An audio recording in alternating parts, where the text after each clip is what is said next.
What are the top ways to improve your credit score so you can buy a house in Concord, North Carolina?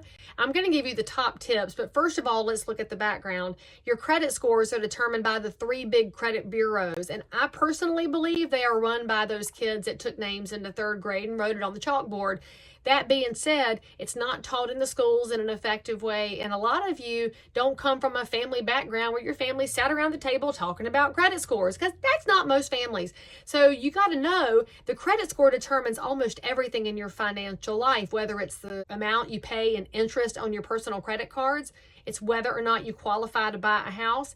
It affects your cars. It affects everything. And spoiler alert, the apps that you look at that give you your credit score that you've seen the ads on TV, they're about as accurate as getting what your house is worth from a website instead of a personal realtor. So underneath all of this, you should know that you've got to talk to your personal mortgage person to get real information. We have people right here in Concord that we trust and know they're not going to charge you thousands of dollars like these credit repair people. They are going to help you put a plan together. So step number one to improve your credit score, become an authorized user on a good credit person's account. So for example, let's say you're 23 years old, your mom has a credit card she's had for 10 years and she pays on time. She's got a good history with that credit card. If she adds you as an authorized user, even if you never use the credit card yourself, you are going to improve along with her payment habits. However, if your mom doesn't make her payments on time or her card stays maxed out, that might not be your best plan. So always be thinking about the good habits that you need to be building, and one of those good habits is paying on time.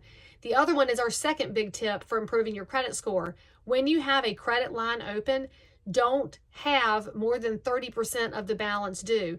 If you have that thing maxed out all the time, that's going to knock your credit score down. However, there's this other little weird thing where if you have a credit account open and you never use it, that also brings your credit report down. You're thinking, but Leigh Brown, why is that? That's because the financial institutions want to see that you can responsibly use credit. So if your credit line is $1,000 and you borrow $100 and then you pay that $100 back, that's a responsible use of credit.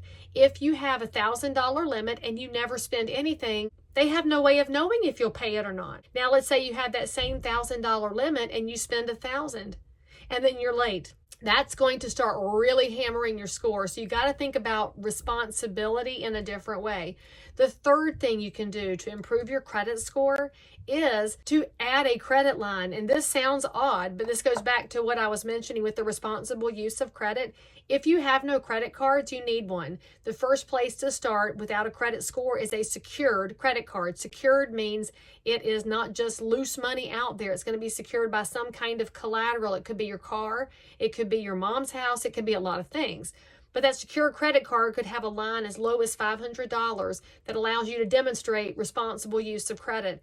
You can also often get one somewhere like a Target or a Tractor Supply. And again, think in terms of responsible use of credit. Use it and pay it. Use it and pay it.